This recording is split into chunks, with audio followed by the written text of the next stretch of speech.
So this week on the podcast, I've got a fantastic guest that's joining me on the sofa.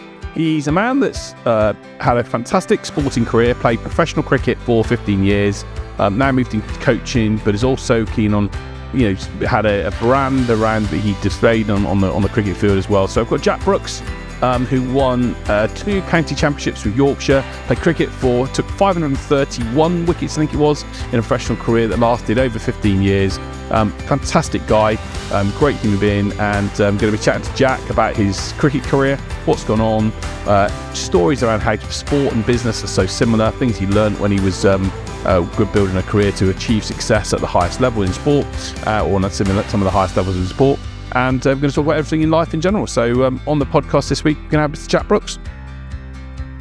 So welcome back to this week's podcast. Well, it's an absolute honour. I've got a really good guy, good friend, on the sofa in a nice comfortable environment this week to Mr. Jack Brooks. How are you, sir? James, great. Thanks for having me. Yeah, mate, look, it's great to talk through. We're going to talk through lots of things around life, cricket, obviously, which is a big thing that you've built your career on, but talk about futures and business and that sort of stuff as well. Lots of things that, we're going to cover off as part of the conversation. And if you've got, questions afterwards, I'm sure Jack's on social media will share some details afterwards where I'm sure he'll be happy to reply to a few comments. But I was going to ask you, what first question for you, was you've just retired from cricket. When you look back now and you go, wow, what I achieved in my career, do you look back at it with a sense of, real pride? Because you achieved a lot in your career. You were known for a lot. There's lots of stuff we'll cover off over the course of the conversation. How do you look back on your career when you think about having the years that you did in the game, 530 first-class wickets? How do you look back on it? Well, yeah, it's been 18 months to retire from playing, and I've been coaching now for full-time for a year now. So I guess having now been out of the game, and it's 18 months. Yeah, since I finished playing. And in that period, particularly even this winter when I've had a bit of time off, you do suddenly get drawn into a bit more reflection, which as a player, you just sort of live day to day and you don't really sit back and look at things and stats and think about, because there's still a lot to achieve. Yeah. I'm obviously very proud of what I achieved. But I still go back to a comment that me and my dad had in about 2015, 16, we're having dinner up in Leeds when I played for Yorkshire. Yeah. I think my mum was there as well. But, Dad was a massive cricket fan. And I think by that point, I knew my chance to play for England had gone. Yeah. That was always a massive driver for any sportsman, trying to play the top level, international sport, etc. Because of my route into the game and coming in late, that 24, 25-year-old, it was just even amazing to be dragged into that. But to have achieved quite a lot, I played 15 years, but even like 10 years ago, my dad said to me, well, to be honest, boy, I think you've overachieved, don't you? And to be honest, well, yeah. I didn't come through any academies, any professional structure. Played in Oxfordshire for a village side till I was 20, and suddenly playing professional cricket 4 years later. And England set up within a 3-year period of that, like England Lions regular over a few years. And then going to Yorkshire and achieving my next goals, which are winning trophies and championships, which was at the time, and it still is really the biggest thing in English domestic cricket. And obviously the franchise circuit and everything else has grown the game hugely, and my priorities would have changed potentially at a different age. But I'm very proud of what I did, and to have played 15 years as a fast bowler. I'd love to have played one more year purely to have said I played at 40 from a greedy point of view, but my body was failing. Mentally, I don't think I wanted it as much, and priorities in life were changing. But there has been a lot of reflection looking back, and as a coach now, you do look at certain things and how you would have done it. And but I don't miss playing. I'm glad I parked it. You don't miss playing. It's funny because I remember watching you before. I think it was 18 months. I thought it was like a year ago. But you're not long retired. And I remember, you were always a whole heart. Your whole approach to the game was just complete commitment. If everyone saw you, we'll talk about the headband in a bit, but it was like, Jack Brooks, I'm coming in, I'm having you. Even when you were batting, it was like, this is going to go. I'm going to give it my all. Is that what you think? Because to me, I know you talk about your background, which you were sort of a bit later into the game. Is that because you think you showed it? You seem like you wanted it more. Is that a fair thing to say? I don't know if I wanted it more. I certainly appreciate what I had. Right. And I'd had real life experience. Yes. And even, obviously, I played for 3 teams in terms of contracts, and I played 3 loan signings. So I had a lot of experience in different environments. But I remember speaking to someone like James Hildreth, who was a Somerset one-club man, unbelievable career, one of the best players never to play for England, horrible tag to have, but we're really close friends now, trying to do some business together as well. And he just said he couldn't believe me in the environment, in the changing room, having only seen me as an opponent, knowing what I'm like outside, but actually how I am in the changing room environment. And he just said the way you can seem to be able to deal with, not failures, but when things don't go so well, you can park things quickly. You just seem to come to work or have this energy every day. And I was like, yeah, but mate, I was, working in an old people's home at 16, then a pub, then I was in a warehouse, then I had a sales job, sat in an office for 4 years, sitting outside looking out the window at sunshine in the sun, I thinking, I don't want to be out. I don't want to be in here. So then to be given the opportunity to play cricket for a living, which I thought I may only have for a year when I got that first contract, I might only play one game. I've always thought I was here for a sort of good time, not a long time, a moment sort of person rather than a sustained success, which is weird to have a 15-year career, which I probably ended up having. But I just said, look, mate, coming to work was such a joy. And they obviously have, like, when your hobby becomes your job, it certainly changes your life and changes things a little bit. And then I didn't love everything about it. And there's some days where I just like, and you find yourself moaning sometimes, where deep down, it's still much better. And I did say to the lads often, whether they be young or like a Hildy who was an older player, I was like, lads, a crap day in cricket is still, for me, better than a real day in the real world. Even when it was 600 for 1 hour to on the road? Well, right, so dropping a catch, getting whacked everywhere for 30 overs, coming off knackered, like your toe bleeding, like all sorts going on. But you sat in the change room thinking, Jesus, that was still probably better than cleaning toilets, digging ditches, trying to sit on a phone selling products when you're not that engaged with it. And it's not going to happen forever. So why wouldn't you give it your all? With the amount of good that can come around it, you can affect people's moods and emotions like supporters. Stay fit for a living within reason. Cricket's not high levels of elite sportsmanship, but it has changed a bit.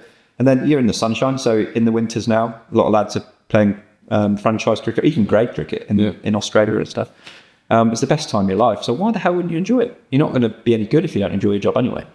I think it's totally right, and I think that sense of like you say, waking up every day with a smile on your face and saying, I'm going to do something that other people would love to do is a really important thing. I think also, just sorry to interrupt, I had in this mind, because I was drawn to visual people or people with a lot of energy or characters or someone who had something about them. In terms of my old idols in cricket, were like Darren Gough, Ambrose, Alan Donald, Dennis Lillee, people who had a lot of character and personality for different reasons. I always wanted to play the game how I wanted to watch it. Naturally, that was me.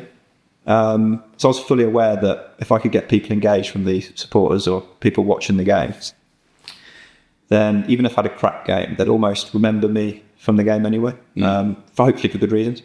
I don't want to be a gimmick or someone that'd be like, come on, why's he got long hair, headband, he looks like he's prattling around. But actually, it was all natural, passion, enjoyment. But you backed up with talent as well, because you got wickets. At times, yeah. You don't get 531 first class wickets. Right? Then, there's a lot of people that would love to be at that level, but we'll pick that up in a bit. But just out of interest, go back to your obviously you said your history. You started.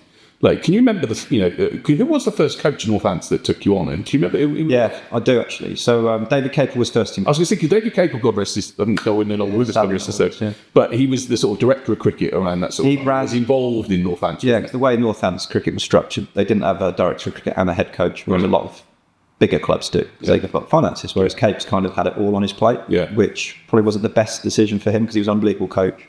And because he had to deal with everything, it probably took away from that at times, and the pressure probably got to him. But unbelievable bloke, took a punt on a clubby, let's be honest, off the back of recommendations from Dave Ripley, who's a really good friend of mine now still. Wicketkeeper. He was wicketkeeper for Northampton Lawyers. Yeah. He was second team coach when I rocked up on a trial day. He's only was. So they literally said to you, right, there's a trial day. Because obviously when you're playing club cricket, you play Oxfordshire and you're playing that sort of level, you get opportunities, right? I was 24. I'd already had 2 games for Surrey second team. So I'd been rejected somewhere in the pro game already. And I had a taste of second team cricket and thought, I'm not good enough for this. I've not made any impression at the best team or the biggest team.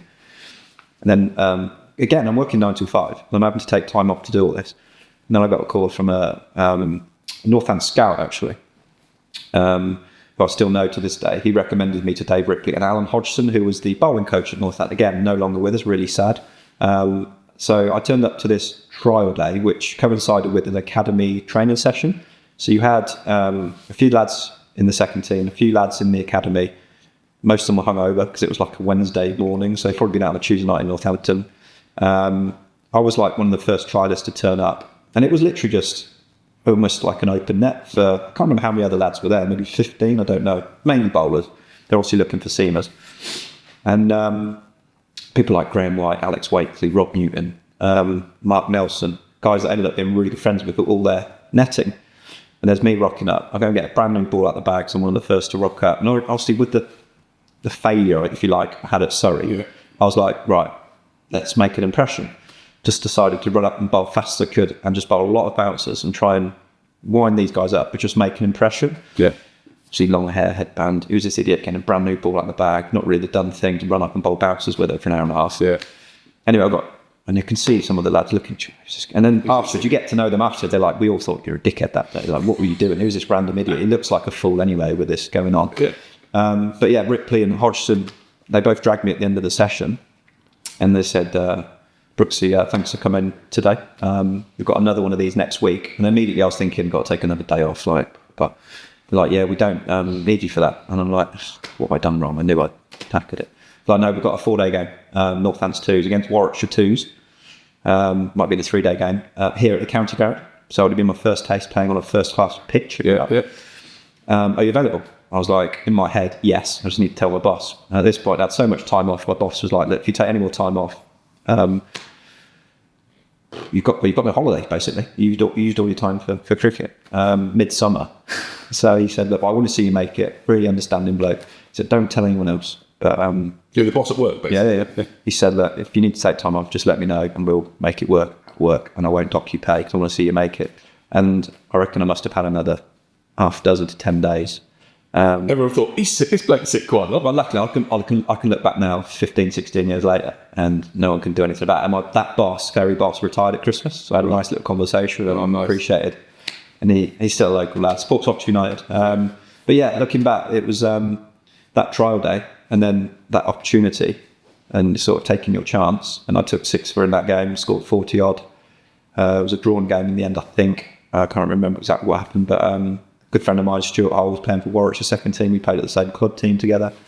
And then 2 more games, Northants 2s, and then David Capel offered me a contract in the space of 2 months. Wow. And do you remember that conversation? Yes, because You remember the money, yeah. Well, it was less money than my sales job. Is it? Yeah. So basically, like sales to and by the way, obviously sales is the area that we know. Hence why I brought Jack in as well, because as well as being a pretty ex-cricketer and coach now, he's done sales and he's done the hard bits of I sales. could talk shit for a living, if I'm allowed to say that. I did do for 4 years really well. But yeah, David Capel rang me up, and I think he'd asked me to come into a first team game as like a 12-man be around the first team environment, get to meet people. Yeah. And I'd finished that, and I'd gone home, and then he'd rung me and says, I want you to come in. And I was like, I can't really. So we had the conversation. He said, I want to offer you a 1-year contract. And it was like, wow. Like, in my mind, I've achieved everything I wanted to. Yeah. This is so surreal now as well. Yeah. So I then had to ring my dad. I didn't have an agent at the time. And I rang my confidant from my club team, Jason Harrison, who was kind of my mentor, especially in the early days. And he basically, because he'd been a pro, he just said, look, you're obviously going to accept it, but don't do it right away. Have a think about it. Like, see if you can get anything else out of it, basically. Yeah. Don't sign it straight away. So I left the ground, and I phoned my old man. He got emotional on the phone. You could tell, obviously, it meant a lot to him. Yeah.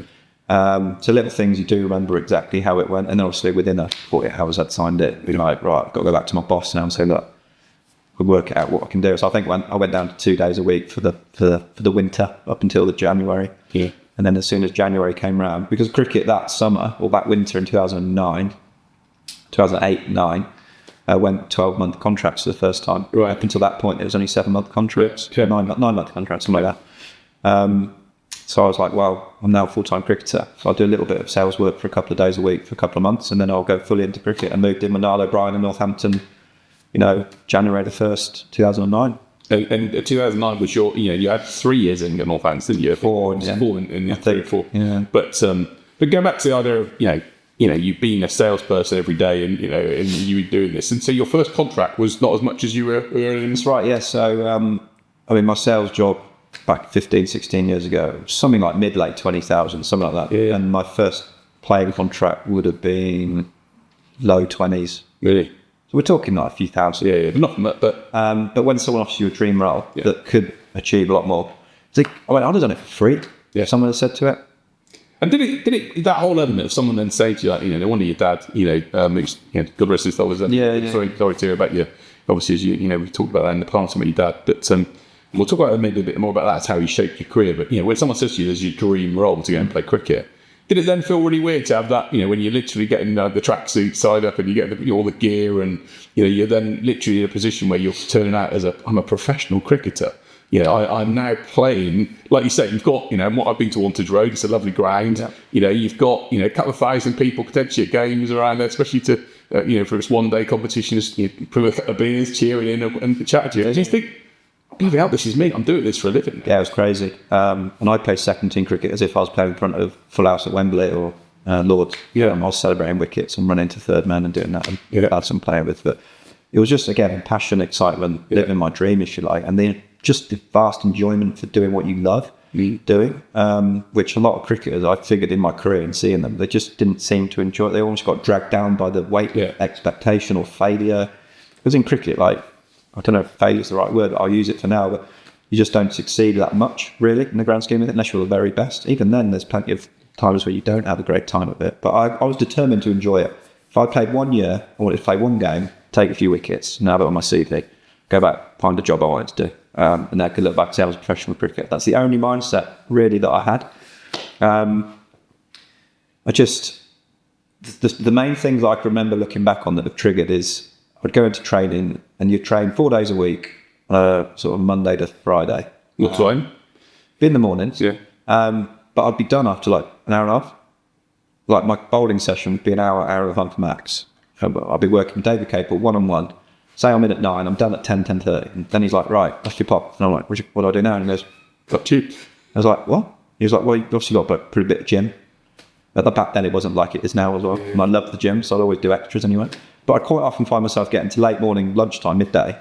What do I do now? Like, I used to sit in an office for the rest of 7, 8 hours. Yeah. And then I'd be like, what should I be doing? And obviously I feel as time went on, you fill it with hopefully productivity, but sometimes you go to cinema and all this other stuff. But Pour down a cup.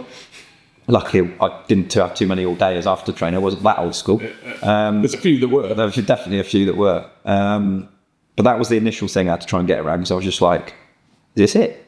Is this what you do? And then you're trying to adjust into a new life where guys have done it for years, grizzled old pros that I'd played with. I was going to say, how was that dressing room, Andy? Because obviously when you're coming into a new, you're the new guy coming in, and you're probably at that stage. I'm guessing you would have been, was that like that? No. So you had David Sales, Steve Peters, Andrew Hall. Andrew Hall was asking, yeah. I mean, Niall O'Brien, Dave Lucas, Dave Wigley. So there's sort of seasoned pros coming in. Middlebrook joined the year after. Yeah, for Essex. It's mad that actually played. Yorkshire, is it Yorkshire? I come in here and digress. All of them. I played with him at Yorkshire as well. So you had a group of senior older guys, like Johan van der Vaart, who was like a really explosive, talented fast bowler from South Africa, old 90 mile an hour.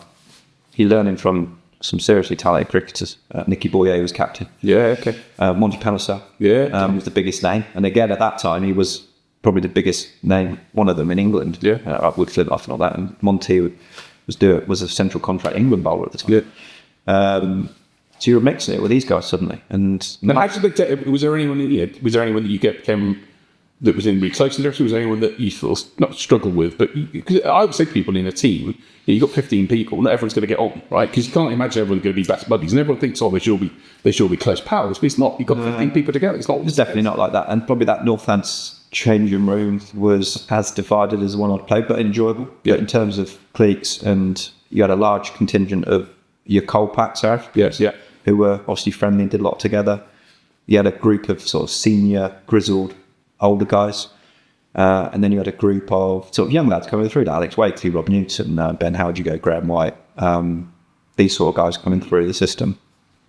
I'd played a lot with those guys. Even though I was 3, 4, 5 years older than those guys, I probably would have fitted into the middle group of guys who were fringe first team players. I was drawn to those guys. I was playing a lot of twos cricket with them, and I got on with them. So you're socialising with them as well. I was a single lad in my mid-20s, just moved out of home, live in a new town, going out all the time. Yeah, trying to juggle that with playing cricket as well. And then just ignore the change room politics and all the crap that's going on and just be like, well, I enjoy playing cricket. I want to play in this team. That's all I'm going to focus on. So I want to move you on to in a minute onto your Yorkshire career, because that was obviously where you won your titles. But just thinking back to the Northants, you said you wanted to do 1 year. Can you remember when that moment when you were going in for sort of because your livelihoods at stake? You reached the end of the first year.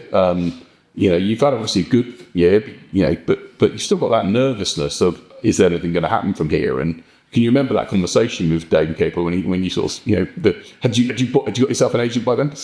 Yeah, David Fulton was my first agent. Was it? Okay, was a nice source presenter now, but at the time he was doing a bit of ground presenting. I think it wasn't an actual. I think a clash of things happened where he had to give up one of them. But yeah, he was my first agent, and he helped me get my move to Yorkshire actually a bit further time. So at that point, I think I just used the PCA service, which is free negotiating service.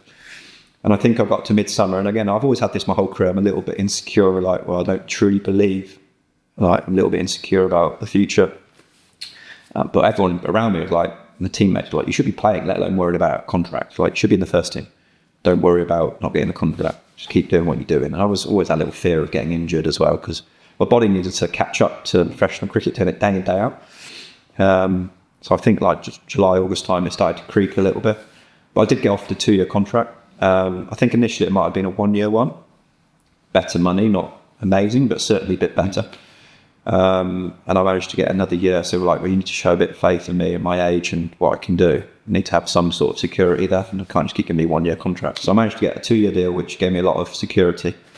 And I think I signed one more deal there, which was another 2-year deal 2 years later. But I had in that contract by then, because my career was taking off, that if we weren't promoted in Division 1, then I had a clause to leave. Yeah.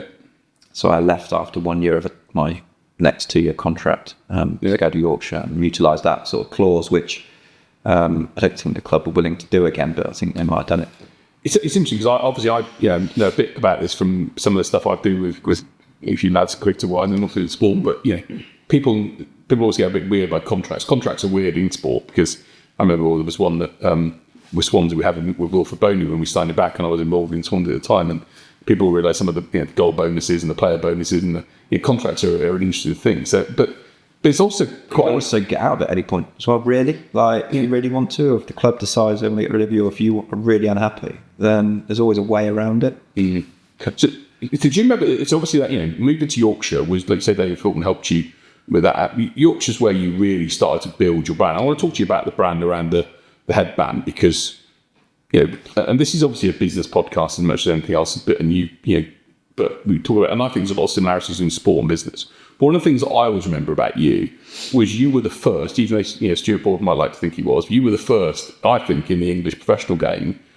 Dennis and Lee, all right, but no one in the county game. But you sort of had this brand of wearing your headband and Martin running in, and that was at Yorkshire where you really sort of became more prominent. Was there a conscious decision in sort of trying to create the Jack Brooks brand? Not at all, mate. But naivety, again, just having a laugh.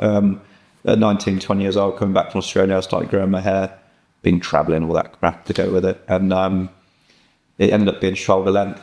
And when you're turning up with ragged old kit, mixed kit to a trial at a first team professional environment, you just look like the most club cricketer bloke out there. I started growing my hair. I was a big fan of watching old footage of Dennis Lillee. So for my village side, in this Sunday competition we played in, I thought I'd turn that, try and look like him. And I wore a dress shirt undone down to about here. I had no chest hair. Yeah. Didn't wear the gold medallion either, or the Joffre train now. But I basically just wore a dress shirt, done that, and just a bit of headband on. I had long hair, and it worked to keep the hair out of the eyes. Yeah, the main purpose of it, having it. And I kept my long hair for obviously a number of years, till 2014 actually, and then went travelling around the States and was drunk and got it cut. Then from then on, it never got as long, but had to keep the headband because it was already part of the image, I guess, and hiding the hairline more than anything. My hairline was getting bigger, the headband had to get a bit bigger and higher. But yeah, again, going back to what I said earlier about trying to be memorable. Not trying to have a gimmick, but just try and be memorable. And if I know it's like watching football, rugby, things like that going on. You can remember certain players for how they play or what they look like, or if they're unbelievably talented, they're on the screen the whole time. But I guess if I had the skill to go with it, I might have some sort of image. But I had no real thought process behind building it, or I didn't really build it that well anyway, to be honest, looking back on it. Potentially. Maybe that's if you'd had professional help, for example. But the point is, you still were quite memorable and you stood out. Yeah? Well, yeah, I definitely stood out at times, especially when you had the long hair and then you join Yorkshire and you open the bowl and Ryan Sidebottom. Yeah, you had long quite hair. a large, well-built legend of English, very good bowler. But again, had the big hair, so you've got two long-haired blokes opening the bowl in for Yorkshire, and we're taking wickets all over the place. So we're doing well, getting noticed, and then you guess you get to look like you do.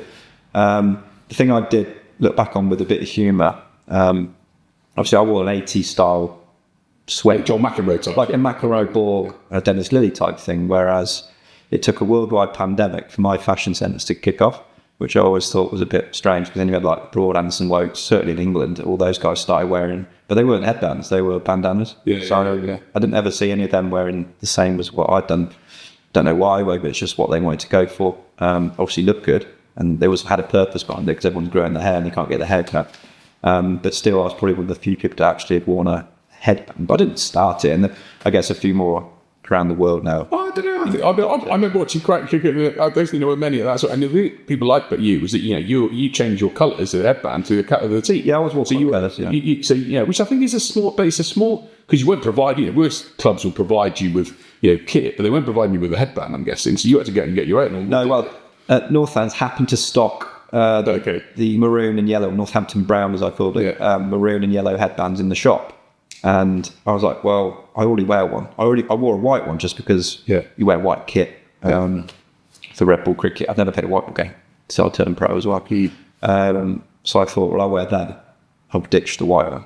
So I wore Northampton colours, and then I joined Yorkshire, and I was like, everyone kept asking me what the headbands were, what Yorkshire were going to stock. And I just sourced them online, bought them from this place online. I bought a massive amount of the Yorkshire 3-coloured blue, yellow and white ones. And then Yorkshire bought 1,000 bright yellow ones with the Vikings logo when they were Yorkshire Vikings. And they rebranded themselves. And the hashtag Fear the Headband Warrior on the back. And they said, do you mind, or would you wear them in the game? So I was like, I'll wear them for 2020. Because they're colour, but I want to stick to the others. Weird to even have this conversation really about it. I didn't get a cut of it or anything. They just went and spent, they sold 1,000 at, I don't know if it was 10 or 20 quid each, whatever it would have been. But they sold out. And I obviously wore a couple. And it was so weird to be at Fine Egg or at games, and then you look in the crowd and grown men are wearing headbands with Fear the Headband Warrior. And I was just like, it's the kind of thing I'd have done though. To be honest, I would have probably gone and bought a headband and sat in the crowd and had a few beers with your mates. But they sold out. And they did it every year. It was just like one off. And I was like, I'd never really cashed in on it. If I'd been an England player or more prominent, I think it's a bit different as a county player, but if I probably would have explored it more. And I got asked a few times about sponsorship, and I know that you did it for Ollie Sale as well. But I remember an umpire telling me right at the start, because I wore this logo, and he said, you got a sponsors thing on it. I was like, no. He goes, because a bit like with bat stickers, there is rules around, or laws around it, and there's a fine if you break the law. I don't know what it is. I couldn't even tell you what it is now, but something like you might get fined $2,000 for having a sports logo on, or a fashion brand, or someone that you're advertising that you shouldn't be, like a business. So unless they're paying me more than that, it's not worth it. It's not worth it. But no one was willing to. I think I explored it with a couple of different people. I think one guy sponsored me year one at Northants, but I never really chose it. I also felt like not a sellout, but I was like, unless it's a really good offer, well, I'd bother to do it anyway. But I guess now everyone's trying to brand themselves and monetize things, and I probably, if I'd had an agent at the time who was more clued up with that, then I'm not sure. But before we go on to that, we've gone to Yorkshire. Just actually, you obviously, talk about business a little bit then with marketing. You had your sales career. What do you think are some of the similarities between sport and business? Because I think there are quite a few. So many, mate. And that's why it's great to have people like you, cricketers and coaches with you on the podcast, because there's so much business can learn from sport, and there's also a lot of sport can learn from business. I mean, I've thought about it a few times, especially having business opportunities away from cricket as well. And there's so many, mate. And having done work experience since finishing as well, or during the end of finishing, trying to work out what I wanted to do if I didn't want to stay in cricket. I remember we had that conversation a couple of times as well. And then go back into the real world, or being around people in office environments or non-sport environments. There's so many, and realizing that actually professional sport is only for a certain person as well, not ability wise, but actually mindset and the mental stuff around having to drive yourself into doing the little things really well, the monotonous stuff around being really good at the little things, committing to small short-term and long-term projects, which obviously in business, a lot of it can be individual, but also being able to work in a team within that environment as well. So having your own projects, but also to be able to have success in an environment, bounce off each other, motivate each other, try and have the resilience around when things aren't going well. So obviously in sport, you could get dropped, you could get injured, varying degrees of injury as well, long term. Whereas in business, you do a knee injury, you could probably still go to work if you're sat in an office and on the phone, but you might suddenly, from a sales background, might not be going that well. There might be financial implications. You might be under the heat from your boss about you're not doing that well. And, do you fold or do you rise to the challenge? Do you do something about it? Do you problem solve? And there's a lot of problem solving in sport as well. And things aren't going well. You're trying to bowl a Yorker, the right field placings, you're taking everything around you, the position. There's so many crossovers, so many like strategy. It could be anything. So I feel like a lot of retired sportsmen or people in sport are so suited to business once they figure out exactly what they want to get into, because they've got all the skills you can't teach, or actually you can learn about the business or a product that you're selling or whatever you're working in. Doesn't have to be salesman or making it sales. And they'll probably make really good salesmen because, like I said, they work towards short and long-term targets. They won't just give up that easily because they've got the resilience. They'll find ways around it. If they're on their own, they're probably used to working on their own as well. As long as there's some form of probably team environment, you could be part of a man at the team where you might have to manage them, but you've got the people skills to be able to deliver messaging or motivation to a group. Well, I was going to say, one of the things that for me about, and I talk a lot about from a sales perspective, definitely where I think cricket and bowling is really similar, is, I'm not sure what your strike rate was. The strike rate, is the amount of balls you bowl to get a wicket. But I remember talking to Jamie and Craig about this, and they were like, well, we'll bowl 45 balls and we expect to fail. So, I don't know what, but we're knowing that on the 46th, we'll get the result, we'll get the wicket. And actually, it can play a lot in business. A lot of people do give up too quickly. Whereas if you, if I bowl 3 overs, I haven't got a wicket, I'm going to give up. You'd be cooked. 46 is a really good strike rate as well. Well, exactly. As I say, I mean, I don't know if you know what your straight rate. I don't know off the top of my head. But it's probably in that sort of area, I would have thought. Yeah, if you look at some of the world's best in time gone by, if you look at their strike rates, then even the very best are probably in the 40s, very rarely lower than that. Yeah. Like, even in the 50s is good. Yeah. Like, if you're less than 10, less than 60 really is. So basically you're bowling 50 balls. All right, and yes, you build to a plan, and this goes back to the plan because you're going to try and keep them bogged down or whatever else and keep them nice and tight. But the point is, you're not expecting to get a result for that period, knowing that the result will come. Yeah. And that's the thing in business, a lot of things people give up on too much. They are, well, I've done it 4 times and I'm going to get a result. Well, you've got 46 to go before you get that. And that's we've got the mindset to deliver the basics over and over and enjoy that and be good enough to be able to deliver that and think about, if I can do this for a sustained amount of time, the stuff will happen that will go in my favour. You've got to think short term, okay, I might have to make 50 calls or knock on 50 doors or 50 emails. Yeah.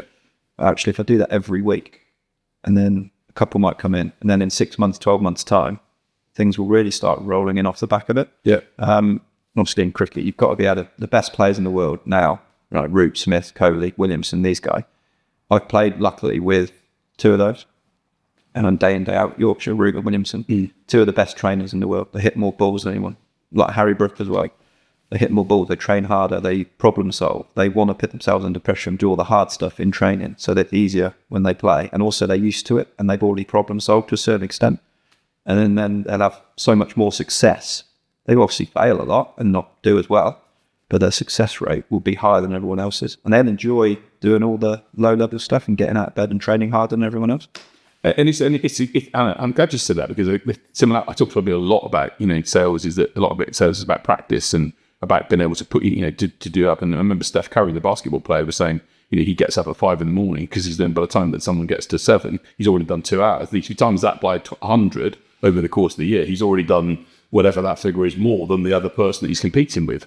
And it's really interesting because a lot of people want the success. They want to score the runs or get the wickets, but they don't want to do the hard work for it. So Did you find that bit was, because as you went to Yorkshire, that's where you won your trophies and obviously it'd be interesting to know about the team spirit to win things, because business is also about winning. What was it about, that Yorkshire era, that period that you had, which meant they were selves, you had great players, but was there anything in particular that was, because was it 3 titles you won? No, we won 2. Two. We always did the 3. Oh, so you always did the third. Yeah. But what was it about? Because to win, like what Surrey are doing now, and we'll talk about that, coaching wise, it is a mentality thing, isn't it? It's how did you see it develop, especially when you went there as from Northampton? I think you need strong leadership when captain, coach, and if there's someone above that running the ship like a director of cricket. Yeah. And they all need to be aligned and have different strengths, not be the same person. So we had Andrew Gale as captain, Jason Gillespie as head coach, Martin Moxon as a director of cricket. Dizzy and Frog, Martin Moxon were yin and yang to each other. They were very different, but they had their strengths, and Martin let Jason run the team, and Jason would let Martin do all the stuff that didn't need to do. And then Gale was just a strong, heart on his sleeve, passionate leader, who made good decisions and knew how to speak to people as he treated people as individuals. He obviously was, he read up on and spoke to a lot of other captains, I think, or successful captains, and was always doing leadership work. But was it? Yeah, so I remember going there straight away, being struck obviously by a big club. It felt professional. Things were just done on a different level. You felt like a professional cricketer, something like, not that I wasn't at Northampton, but I probably treated it like a bit of novelty most of the time because of my background into it. Didn't feel the pressure as much. Suddenly going to Yorkshire, a bigger move, you're earning a lot more money. The expectation at Yorkshire is you have to win everything all the time. You've got to be bloody good to get in that team. And there was a lot of strong personalities there that wouldn't let certain things go. They were all driving and pushing each other on.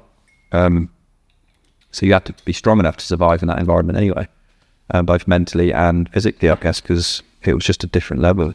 The ability was unbelievable, but you had a lot of young lads who were on the journey, like Root, Bairstow, Lythe, Rashid, Balance. Even Plunkett had his career reborn there. Bresnan, Sidebottom. Yeah. At times we had 8 or 9 internationals playing, and then I was one of the ones that wasn't. So I was like always feeling like I had to try and catch up or do something just to stay in the team. Even though I had a pivotal role and did well, I was always like, there's so many good players here. Like, I need to be at the top of my game all the time. So I felt like I need to take my physicality to a new level. I'd train the house down physically, go and do more in the gym, try and be a leader in that position. Try and get other people to sort of realise, well, then watch what I'm doing. Hopefully I can. And if someone had come into that environment who hadn't shown those attributes, do you think that the team would have been them off? Yeah, Dizzy certainly was the right person for the environment. Not going to go on ability. It needs to be the right person. So people would have left around when he came in the year before, even around when I joined. So I felt even more assured that they were signing me because it wasn't just a cricket, it was a person decision for what I could add to an environment as well. They didn't sign many non-Yorkshire players as well. Yeah, that's right. It was a policy for a number of years. Well, they don't do such a big area and they produce so many high quality players. They don't need to. Sometimes it's just like, we actually need this position. We need a couple. Diddy was like, right, we need 2 high quality bowlers. Just go out and get them. So they got me and Liam Plunkett and became really good best friends with, because we moved at the same time, lived together. But I remember when you were saying about what were the things that sort of helped, but I remember Martin Moxon sat us down like pre-season, the usual sort of pre-season chats with the head coach and the director of cricket.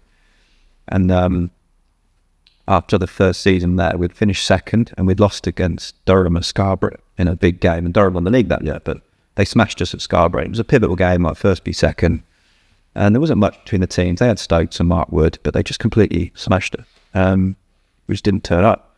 And then I remember Martin Moxon pre-season the next year saying, lads, look, we got close last year. We got promoted, finished second. It was a successful year, but really, we should be winning the league.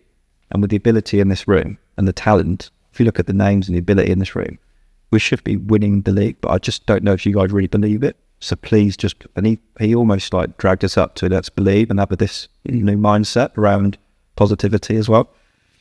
And we just blew everyone away all year. We smashed them. It was close. You got a lot of witnesses, that's right. Yeah, I mean, I did well. I did my role. Yeah, I wasn't consistent in terms of per time I bowled or game or day, but I was consistent over a long period of time. But my role is a bit like that anyway. As a strike, I can leak a lot of runs, but I get a few wickets.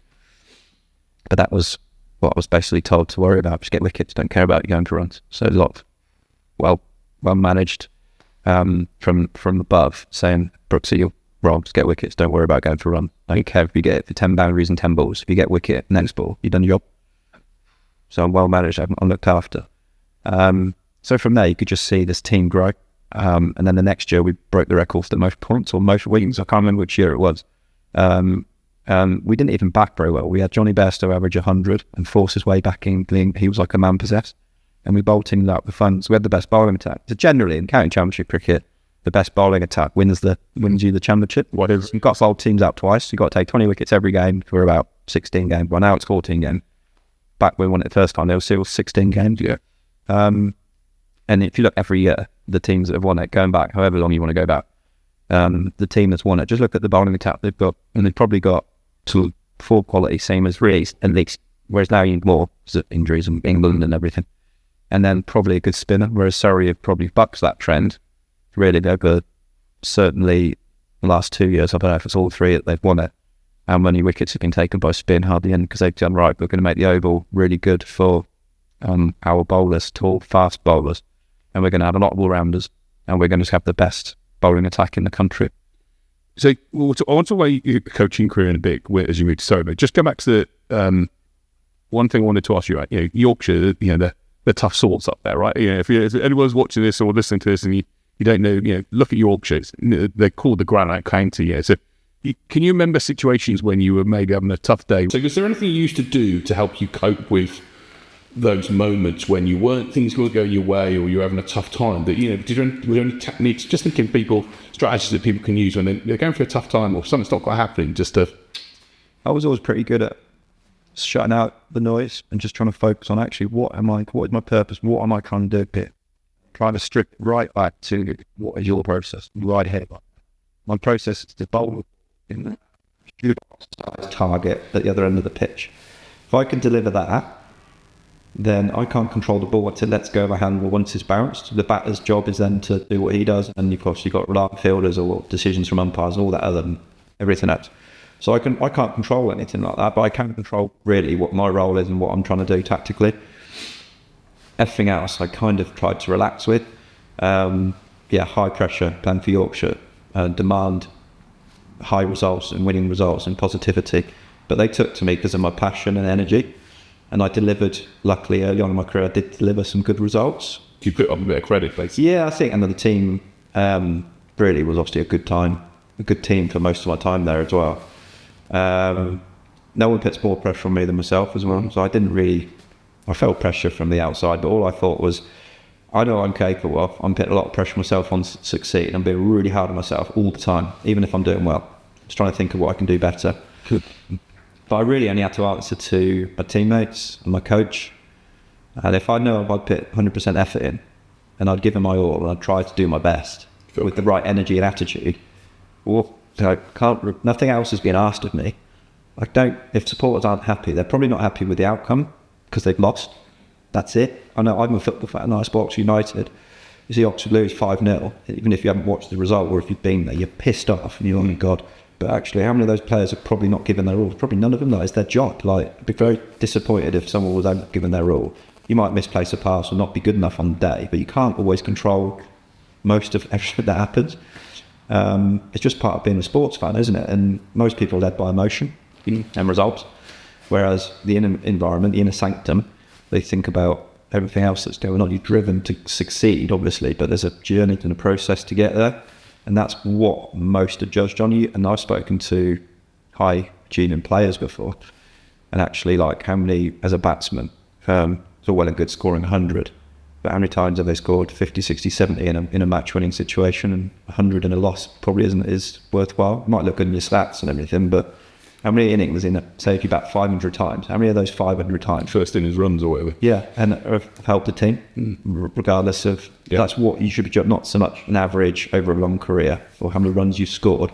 Be interested to see how many of Tendulkar's, Cook's, Root's, Ponting then runs in winning teams or winning situations. It's a weird way of looking at it. Again, with wickets, I always prided myself on, do I turn up in the second innings on day 4 to bowl the team out and we're only defending a low score? More often than not, especially at Yorkshire, I feel like I rose to the occasion. I always enjoyed playing in front of a crowd more than nobody. because it switched me on. It gave me purpose. I felt like I was alive and there was something to deliver. If I delivered, I would feed off the emotion of the roar from the crowd and the celebration of my teammates.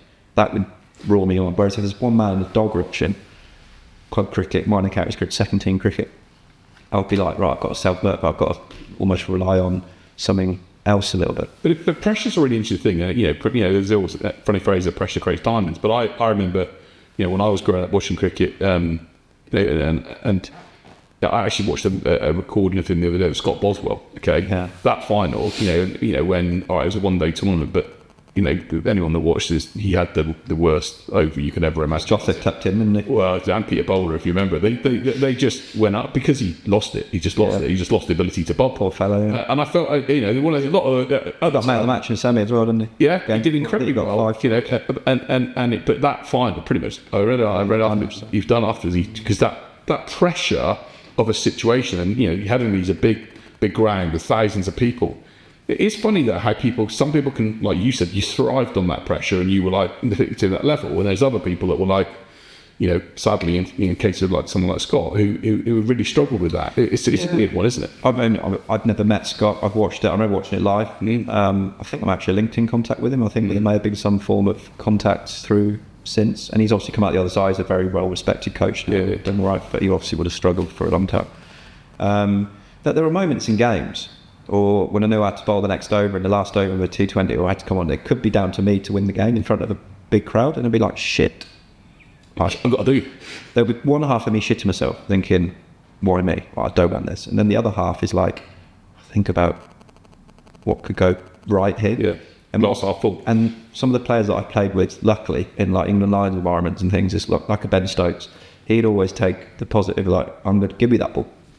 And that's why not everyone is like that. There's very few people like the Ben Stokes who are like, give me that ball, I'm going to go on and win this and take responsibility and do this. Whereas I wasn't completely like that. And I wish I had been a little bit more confident, a little bit, which is probably why I trained as hard as I did at times, to give myself the best chance in that situation, even if I didn't have the full confidence in it. So actually, I don't want to embarrass myself like a tool here. And obviously, I want to be reliable for my teammates.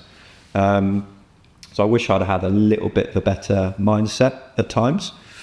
Still felt like at times I maybe had a little bit of insecurity or club mentality with it, but stay true to myself where possible. But also, when you look at those situations like Ben Stokes, and we'll move on to time, we'll chat all about this all day. But people talk about people like that. But people say, oh, he was when he scored that heavily that century against Australia, or he helped England win the World Cup. But they also maybe forget the fact that he had 4 sixes to hit off him by Carlos Brathwaite in the T20 final a couple of years before. And the ability to come back and have that resilience, talking about business and sport again, is that huge amounts of resilience. Is the ability to say, no, I know I'm good at, I know I'm going to focus on my process, I know this plan is the right approach. And be a bit sort of like, we would say, what's the word I'm looking for? Just dogged and just be able to say, look, I'm going to go and do this. This is who I am. Yeah, and put yourself in that position. Yeah. Be the man to put your hand up and then try and inspire and drag the people around you. But also, the crossover to business is you have your own business and you go bust or bankrupt. Yep. How many people then give up, really Correct. Go have hard times, or even go to the extremes of killing themselves, really dark times, to flipping it and going, what else could I? How many people, really successful businessmen now, have been bankrupt, had hard times with their first idea, and then come back with something else and done better. Well, I've definitely learned from something. And I definitely did say, well, my first business didn't go quite the way I wanted it to. It did okay, but not the. But there's a great quote I was saying about Max Levchin, and Max Levchin. I shared a quote on the podcast. He says, first business failed, didn't do well. Second business, I learned a bit. It did okay, but it still failed. Third business, we failed, but less so. Fourth business, we learned a few things and we got it right, but we still failed. Fifth business was PayPal. Right? And there's a guy that sold, his stake in PayPal for 250 million. And everyone's like, oh, look at you, you've been successful. He's like, no, I've had 4 failures to get. Then it's the mindset around, when you fail and give up, are you just judging it on, well, I'm no good? Is it just done? I'm not any good at this. What was I thinking about in the first place? What was my idea of success? Or actually, do you just go back to the drawing board and have a bit of excitement around something else or something similar that might work? And you're thinking about the process and learning from your mistakes along the way rather than just giving up or not even willing to give it a go. Give it a try, right? We talked earlier on about, kids, all right, and being able to have that fear, remove the fear and say, go and climb the tree or go and do these things, all right? You don't want them to fall and break their arm or whatever else, as I did when I was younger, but the reality is it's like, you've got to do those things to do that. So when you've got to have that bit of fearlessness, haven't you? Just to, especially in sport and in business, to be able to achieve something. Yeah. I'm still, personally, I don't know how brave I would be in that situation and capacity you're put in it, and it would be such a hard thing to go through. But there's a lot of excitement in me to think about the idea that would work and things I would go towards where I could have my own business or a brand or something that was mine, that either is a side hustle or a main thing. Because you've got a lot of pride, you're invested in it as well. You actually care about it. Like the main thing I've taken from my playing career, and hopefully you feel the same about your business, is you're doing something you love every day. So you're going to put probably maximum effort in, and you're not sitting there and moaning about your job. Or there's nothing worse in a way than people who are just so drained, mood as I call them, by their circumstances. Actually, there is always a way of doing something about it. It's difficult, don't get me wrong, but I'm very lucky and determined. When I retired from playing, I was looking at opportunities outside of cricket, but I knew coming as a 40-year-old, starting again, right down the ladder, how long would it take me to get somewhere? Is it the right thing to do when you've got a young family? Actually, my passion's cricket. It's what I've done for 15 years. I've probably got a lot of things in there that I'm good at that I don't realise. Let's give that a go first. Yeah. Let's give coaching a go, or some form of coaching, mentoring, see where it goes. And then on the side, can see what I can work around and see what business opportunities can crop in. And I think we had this conversation a number of years back, and I said that the same thing to you. But yes, your opportunity, but doing what you're good at, and you've been good at doing those things, and it's building that up from there, and it's just having that ability to realise you're good at those things. And like I said to you, you're person, you engage, you've got emotional intelligence to be able to have conversations. So, and I think that's especially in any, I think in coaching now, and we'll talk about coaching in a moment. I think that's the critical bit, is the ability to spot and see, actually look at every person differently. I learned when I was doing some stuff at Swansea from Brendan Rodgers, who wouldn't treat everyone in the same way. But before we come on to coaching, a couple of quick fire questions for you, cricket related. Funniest cricketer you've ever played with? Oh wow, probably Liam Plunkett. I know I've mentioned him already, and he's probably as close a friend I've got in cricket. And only played with him for half of my career, really, not even that. I just think the guy's hilarious with just how he is as a person. He's not the confident stand-up comic type, but just someone you played with that would just say and do funny stuff. Yes. And what's the funniest prank you ever played? Not just that, because I found him funny, but the way that everyone found him funny in the room, and you get people copying things that he did because they're funny. Yes. People like that really amused me. Steve Davis at Somerset, I found really funny for a different way, in just a completely different character, very introverted, but would just have these tiny little things that he would do that I would just even look at him and we would piss myself. And he'd do these stupid little gags where you'd be walking down the street with him and he would just pretend, like, he'd walk over as if there was an object in front of him, even like a tiny thing. And you'd be walking with him and then you'd be looking around trying to do it as well. And you're like, oh, there's nothing there. And he's like, had you over? And you're just loads of little practical jokes that he does you all. He stood near you at the fielding drill and he's like pretending he's about to take the catch right next to you, and you're like crafting yourself. And it's just little things like that make me laugh, because it's just like a real individual funny little thing with someone that isn't doing too serious. No, but and also just they're not doing it to hold a crowd or anything, they're just doing it in that moment for you and him in a way. And I've always tried to have a laugh in my own career. Never thought I'm a particularly funny person, but I just try to have a laugh and bring people together. And I agree with that. I think you make so. Best batsman you ever bowled against?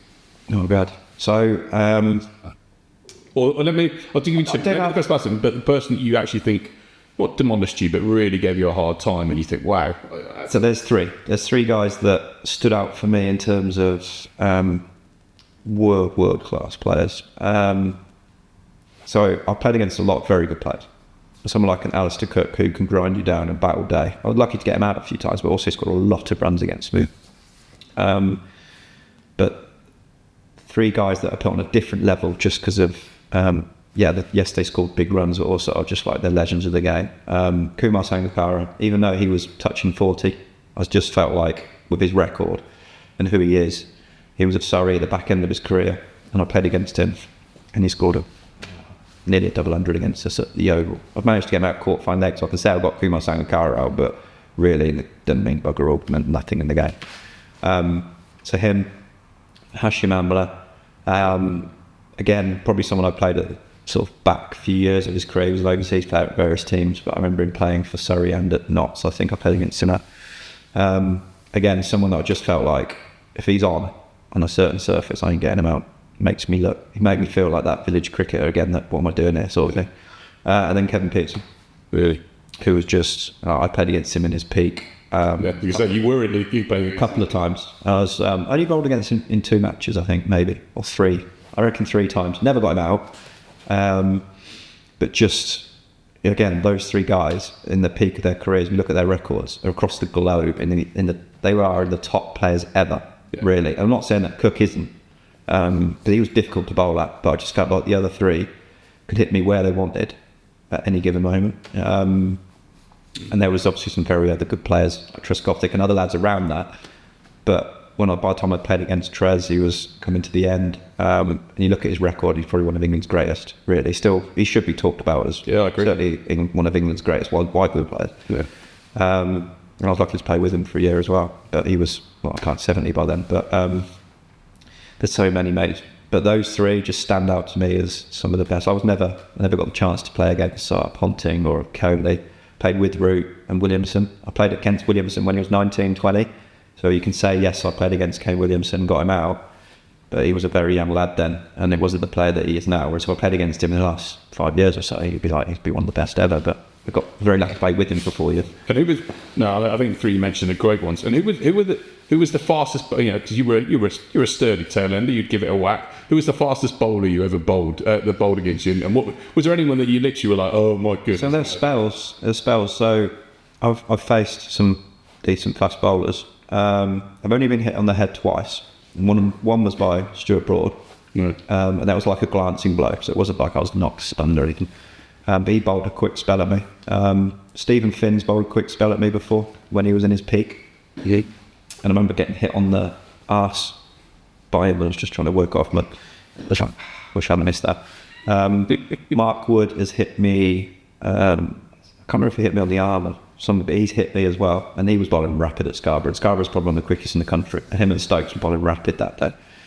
And it's not nice to face someone like that. And especially Mark, who, because he's short and skiddy, like I faced like Jamie Overton who can crank it, and like a Mornay Morkel who could crank it, but they're really tall, and if they're bowling a short ball, they're really banging it in. You can kind of get under it quite easily because you see it early. Plus, I'm waiting for it, so I'm like ducking it. Whereas Mark, skiddier, you couldn't always tell when he was going to bowl about to. I never really liked staying upright to play it or to get under it. But it makes you feel alive, like facing those fast bowlers. Looking back now, you wouldn't want to do it now. But at the time, it's just a done thing. You get through it. You don't show weakness. You got to dig in for your team and do what you can. So try not to get out and try and score where possible. There's not much expectation on someone batting 10 or 11. But those are the sort of the spells I look back on when Jamie's trying to. I think we're blocking out for a draw, maybe 9 or 10 down. Against Jamie bowling around the wicket at Taunton, bowling absolute rockets, who is quick, by the way, when he gets it right, when he got it right. That was a particularly fun experience, especially when he's snarling and getting up in your grill. But, and by the way, there's the video that I'll share with me, 7 or 8 pints and a bottle of wine down, placing Simon Jones at a Lashings event. It wouldn't have been nice. And I tell you now, trust me, it was as he was running in. So I was my steps were walking backwards, and I ended up falling over. So there's a video that I'll share about me looking a complete idiot at that. So, but it is that ability to be brave when you've got someone that they don't want to hurt you, but they want to get right. I want to hurt you. It takes a lot of bravery. There's a bloody hard ball, and if anyone wants to try this out, if you want to try out, get someone like Jack bowling a ball at you, even if he's retired for 18 right now, then. You'd still be hard bloody work. It's frightening because you got to have that bravery, right? Yeah, he definitely got the bravery to stay in line. More so in red ball cricket. In white ball cricket, you can use I'm trying to make room, swing and stuff. Yeah. But also, still one of my favourite games and favourite moments, my debut was against Australia. After all of that club cricket background and into first team cricket, my debut in 2009 was against the Australian touring side. Wow. Which makes a fantastic story. Yeah. I'm playing in front of nobody to then full house at Northampton. Okay, it's not a big ground, but there's still 5,000 or 6,000 there every day for 3 days. and it's a partisan crowd. It feels like everyone wanting Northampton to do well, not Aussie. And it was an Aussie team with like Watson and Katic and Hussey and Siddle, Ponting, Mitchell John. So Ponting, Brett Lee, Michael Clark were all in the squad, but not playing. Yeah. Michael Clark was in Paris with Lara Bingle. Brett Lee was carrying drinks, and Ponting was there, but just kind of having him run the team really. Such a fantastic, special, memorable game for me. And you talk about facing class bowlers. Their bowling attack was like Stuart Clark, Peter Siddle, Mitchell Johnson, Kastrovic, Andrew McDonald. No, Kastrovic had gone, and the off spinner. No, it was before him. What was his name? Nathan Horrocks was the off spinner. Yeah. And I got 10 not out first innings. My runs to get off the mark in first class cricket were an edge off Horrocks, past slip, past Mike Hussey. And then I had Hussey, and I think it was Graham Manu was the spare wicket keeper, because Haddon was rested. And they were both saying, "Come on, Brooks, get on with it." So I bopped Horrocks over long on for 6 for my second scoring shot in first class cricket. Love it. Which was mental. And we were 9 down, I was batting 11. Dave Wigley was batting the other end, so we had a bit to laugh. Guess who's bowling the other end? Mitchell Johnson's bowling the other end. So this is why I was trying to score runs. So looking back now, I wish I'd faced him, just to say I'd faced Mitchell Johnson. And this was a Mitchell Johnson before he was the Mitchell Johnson 5 years later. This was the Mitchell Johnson that used to get barraged by the Barmy Army, bowls to the left, bowls to the right, he's shite and all that sort of stuff. Bless him, it was horrible to watch at times, because I think he used to come around the wicket and just bowl short, just because he didn't really know it was going sometimes. And in that game, he was bowling around the wicket and bowling short. And I was just leaning on my back at one end as a pure, I do not want to face this. I'm going to get hurt or something. And Dave Wigley luckily got out, so I never had to face it. But I look back now thinking it'd be nice to have faced that, because it makes for a better story, as long as he didn't break my arm or something. But so he would have been up there as the fastest, probably. Just, you say he comes Mitchell Johnson, but... And the final, what I got to ask is always lots of, you hear, especially in the last week with Sam Constance and Virat Kohli, was there any funny sledges or any moments on the pitch we've had? Never barged someone on the pitch. I was just saying, that's a bit out of TT, but is there any, you've heard, or any stories of sledges? Because you've all heard some of them, but is there any that were in your career that you would just think that would just make you smile as much as anything else? Because there was the Jimmy Orman one, wasn't there, around Marvel? Yeah, there's been a few famous ones. In my first year or two, I copped a bit just because I was a bit different, I reckon. And I had this, it wasn't a strut, but I literally just had like this freedom around, confidence around. I'd have a laugh out there, so you put my chest out, have a few words. There's a couple of moments I look back on at Scarborough. Mornay Moorcole's bowling bouncers at me, and as soon as he's bowled a bouncer, I've ducked it, I've flew out my gun, I'm walking down the wicket, just looking at him touching the wicket, and he's like, "Don't do it, Brooks, you don't." And he's sledging me like, "Don't fire me up," sort of thing. I was like, "Why not? Like, I'm not letting you walk all over me. You might be one of the legends of the game, but come on." And the crowd would love it, and but adds theatre, doesn't it? And I had pride and I had a place to be. I wasn't going to sit there and let someone bully me. And then Steve Kirby, I remember in my early days when I was a regular at Northampton in 2010, I got my first class 50 at Bristol in a game against Gloucester, which Northampton won the game. But you hated that. But I remember Kirby snarling, and John Lewis, who was probably a good friend of his, who was at Gloucester at the time, was bowling one end and Curbs was the other, and then Lewis would go to like mid on, mid off, and would like telling Curbs to, kill me basically. And Curbs like, "Come around the wicket, umpire, call the ambulance," and all this, and he'll come down the wicket and call me every name under the sun. Call me. I went back at him, and he'd say, "I'm fucking ugly this and shit this," and so many swear words of just steam coming out of his ears. I didn't even know if he knew what he was saying. We dreaded it. And I was just plinking the ball everywhere and getting away with it. Then we shook hands at the end of the game. We just bowled them out. He was the last man out, so he was out there with kit on. We shook hands, and I didn't know what to expect, because I didn't know who Steve Kirby was really. I just knew he was a bit of a fiery character, and lads told me not to wind him up, because he could. Even the umpires were like, "Stop winding him up, Brooks," because he's good at all this. He ended up being my bowling coach at Somerset. We were really good pals, but at the time, I was like, what to expect? And then the real Steve Kirby, as soon as the game finished, he came over, shook me hand, hugged, "Loved the theatre, Brooks, he loved it, really loved it." And I was like, "You're just a lunatic then, aren't you?" Clearly, you just go into this mode of playing the game as someone else, which I quite liked as well, because, it is professional sport, it is theatre, but you're also there to show you care as well, I think. As long as you're not going over the line of too personal or physical contact, doing stupid things like that. But obviously, because like you say, cares, and it shows because people want that element of, they want people. I obviously think in any professional sport, I can't do what they're doing. What I want to show is passion. You know, if you can show passion and show that you care and show that you want it and you work hard for it, then I'll forgive you the mistake because at least you care. It's when people don't look like they care that's the key thing. So we could talk all day and there's lots of stuff, and I'm kind of sure we talk for a while. Obviously, one of the key things is you've moved into coaching, and obviously now you're bowling coach at Surrey. Tell me a bit more about how that feels, because obviously Surrey, you know, top of the league, they won pretty much they're the Man City or the of the cricket world, I always think, really. But to get an opportunity like that is fantastic. It shows you what a good, you know, how your coaching has developed and to get opportunity. And how has it been to be from being coached by people like Curbs and other people, and then having to listen and implement those things, to now being a coach? What have been the biggest changes for you, and what advice would you give to anyone that's maybe in a business situation, has been doing the work and then now suddenly having to be the leader?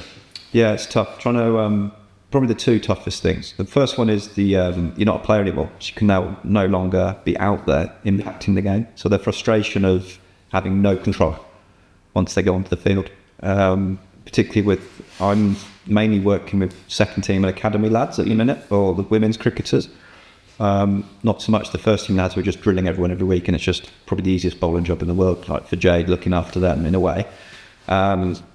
Whereas you're trying to make young players better and trying to help them tactically and technically and emotionally and everything around it. So it's an all-encompassing role, but ultimately you can't go out there and deliver the ball. And even if I couldn't have done it myself, I knew what I'd have tried to have done and what field to have set and what the right plans were.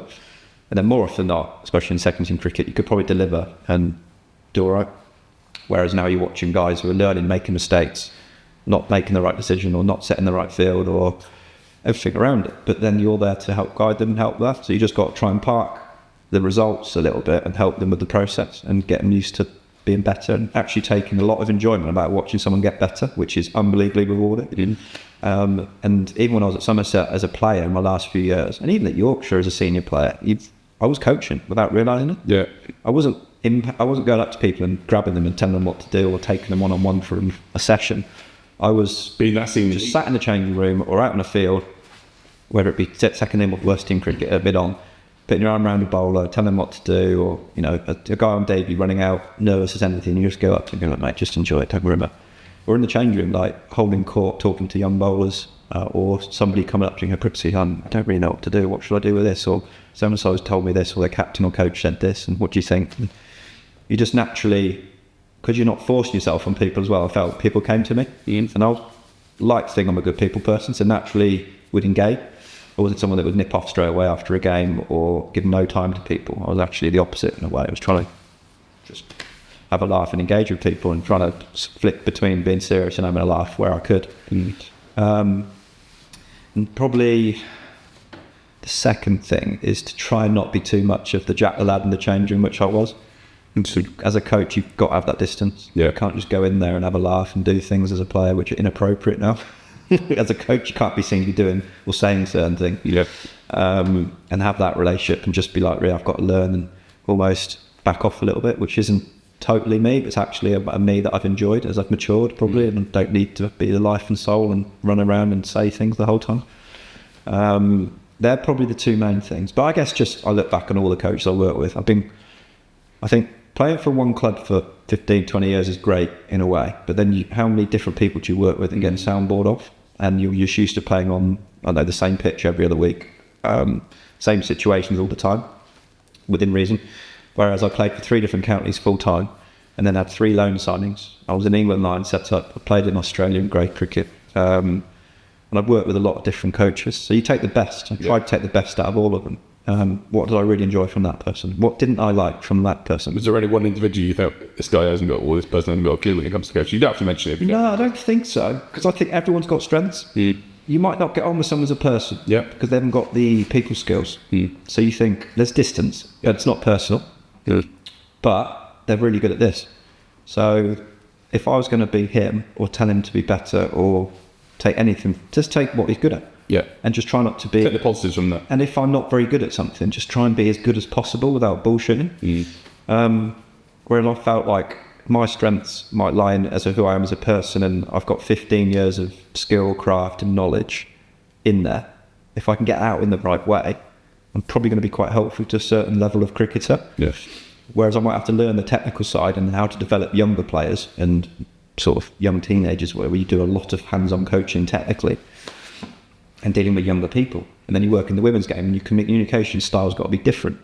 And then you might work with people with neurodiversity and your communication levels have got to be even stronger to be able to deal with things like that. Because there's more people than you realise that have got neurodiversity in professional sport. You don't even think about it. I mean, when I was playing, it was just almost speak to everyone the same. If they didn't like it or deal with it, it was their problem, not yours. But actually, you can't do that as a coach. No. Everyone's got to be towards the same goal, but almost treated a little bit and communicated differently. It's so rewarding, though, to know all this and to work it out. And it's so exciting that coaching, to me, has got so many levels to it, particularly at the higher level. It's not just about taking a mitt, throwing a few balls to players and telling them hit the top of off stump or hit a six. It's like this, that's irrelevant. And I think to me, go back to what I said about, it's that ability to know who to put an arm around and who to give a kick at the arse to as well. That ability to spot and to know, and that to me is all about understanding people. I talk about sales and business. Every customer is different. There are some customers you can be direct with. There's other customers you've got to take a different approach with. It's the same in coaching, isn't it? And you've got to know, actually, I've got a feeling that lad there or that lady there is a bit quieter.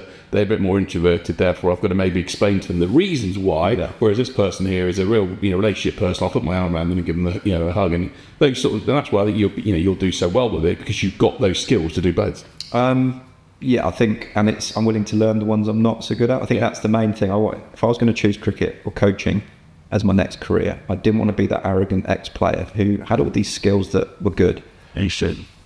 And you can't teach all the stuff. You can't teach 15 years of a career with what I've managed to work out and what I did to bowl a wobble seam and all that old sort of stuff, which not everyone who's not played the game might not have, but actually they've got an unbelievable skill set of man management, technically gifted, helping young cricketers become more rounded, or athletes.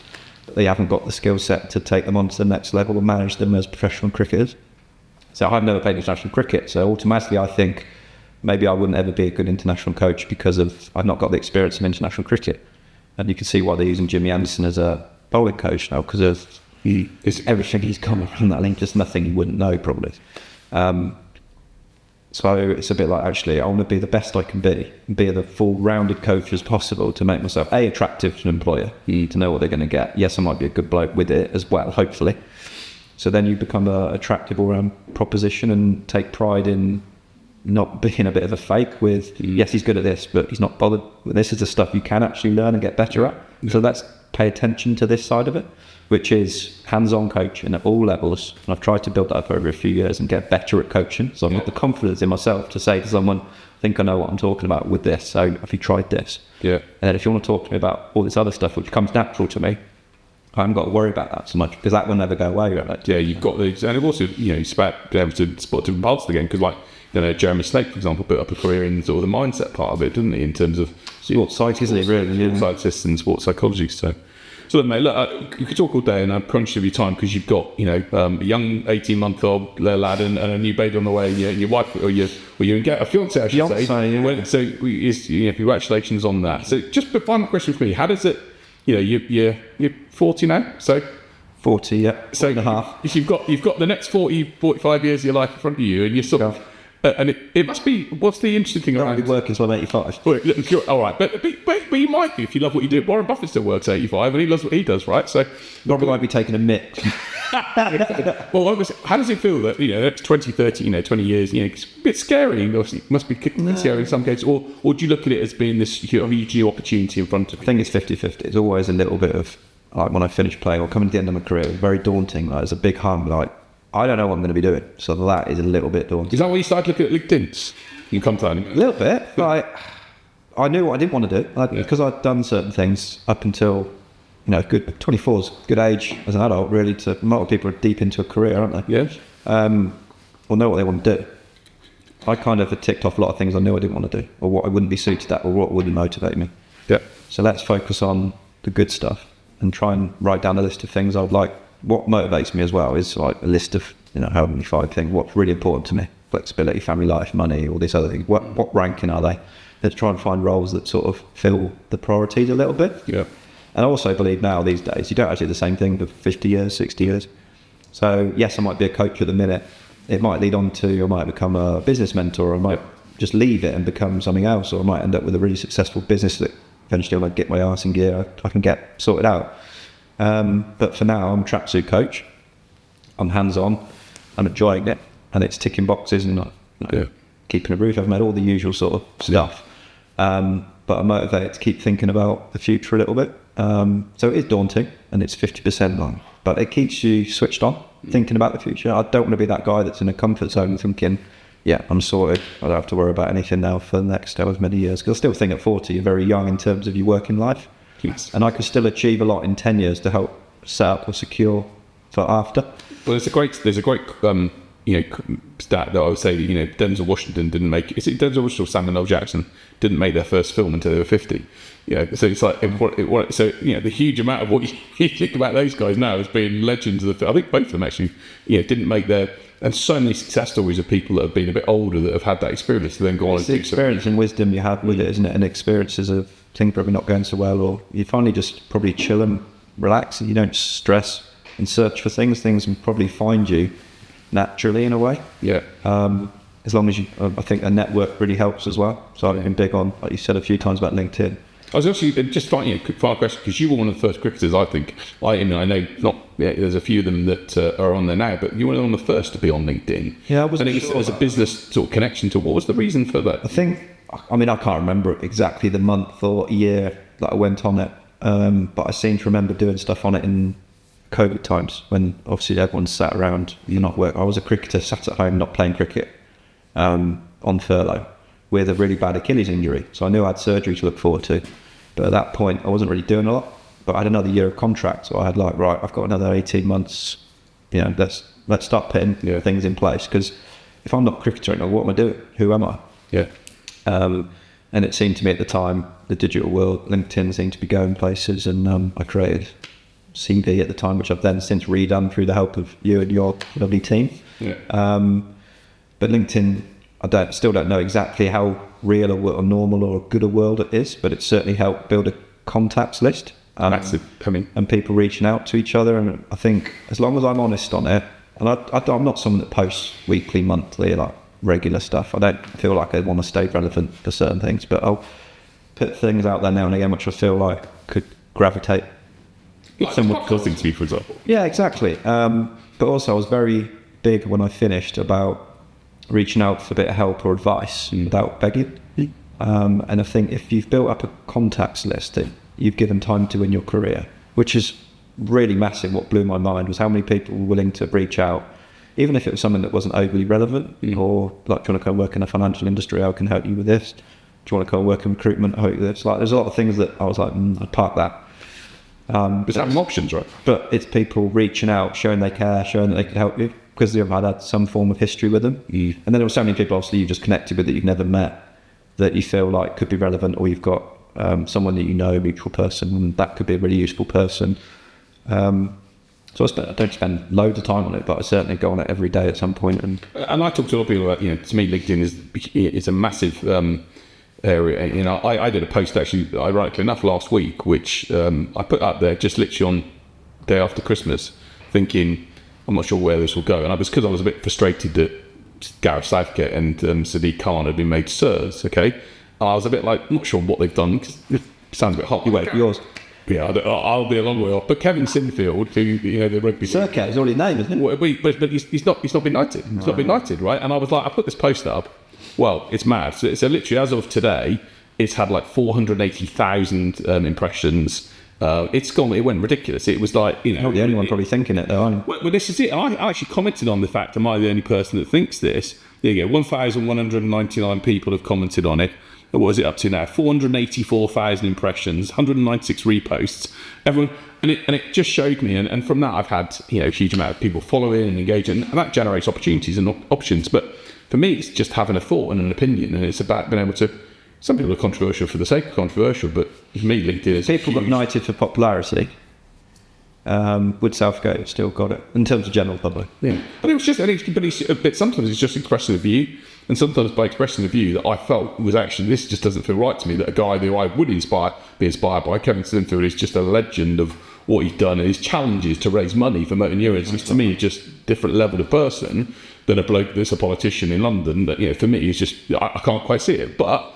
Anyway, but the fact is, you get people engaging with it. So you've got 500,000 people, nearly, that are then saying, no, I'm with you, or seeing that and seeing your profile. So for me, I mean, as you know, I think LinkedIn's a huge opportunity for people. And I think having a network, a good network, or a large network, is so important as well. It's not your network. It's not your net worth, it's your network. Exactly. And I'm determined to still utilise that where I need it, really. Yeah. Like when I figure out exactly what I need or what I want or what I've got going on outside of cricket. 'Cause for cricket at the minute, I mean, I've got my job with Surrey through reputation, really, and not even as a coach. When Alex Stewart rang me up in May last year, bear in mind, I've been a level 3 coach for a few years, but I hadn't been a full-time coach. I'd started my own business. I'd done little bits for a lot of different pro sides and levels.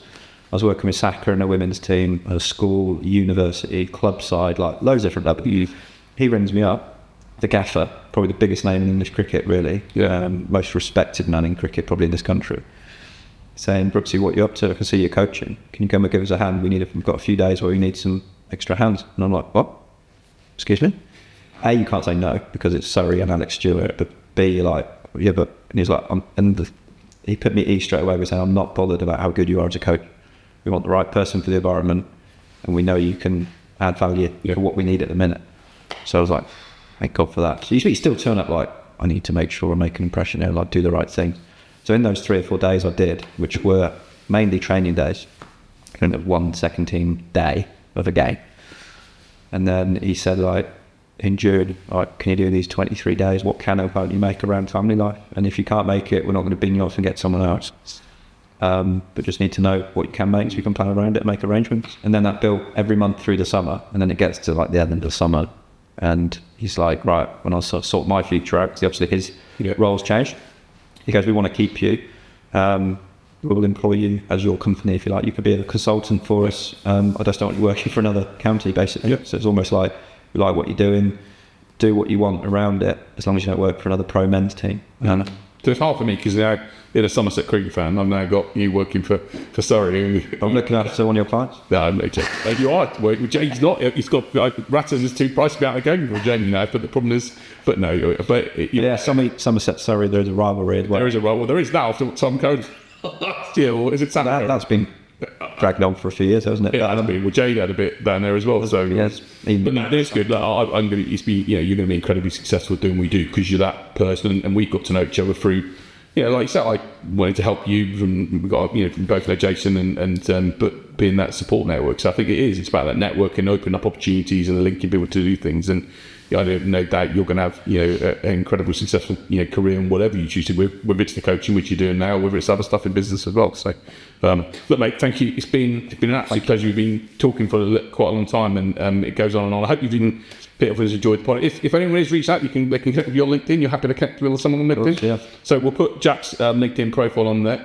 Also, you're on Instagram as Brooksy Ferret, which is your bit of fun. That's my bit of fun. Well, it used to be my work page, if you like, all cricket related, but crept into a few kids' photos and stuff. But I'm not as relevant as I used to be. No, but mate, it's much on anymore. It's great to see, especially if Well, my coaching one is Jack Brooks Cricket, which again I don't do enough on. But I'm going to build that in time. Well, you will, I know, and it's part of the process. But look, well, good luck with when have you got a date for the wedding?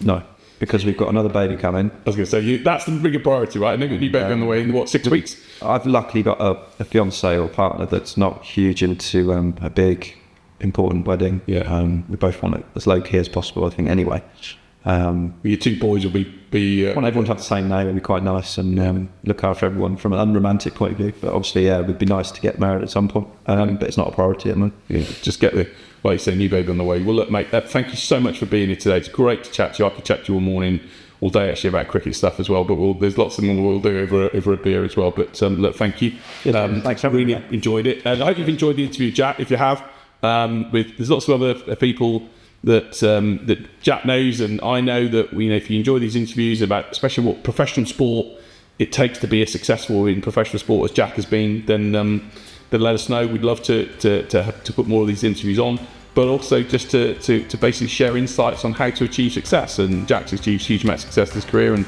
going to achieve a lot more over the next 10, 15, 20 years. How long ever he wants to work. I'm 85. Until 85 and go from there. But no, look, hope you enjoyed the podcast. That's it from today's episode. until next week, thanks ever so much for listening. Hope you've enjoyed it. If you have, please like and subscribe and share it with other people. But until then, see you soon. Take care.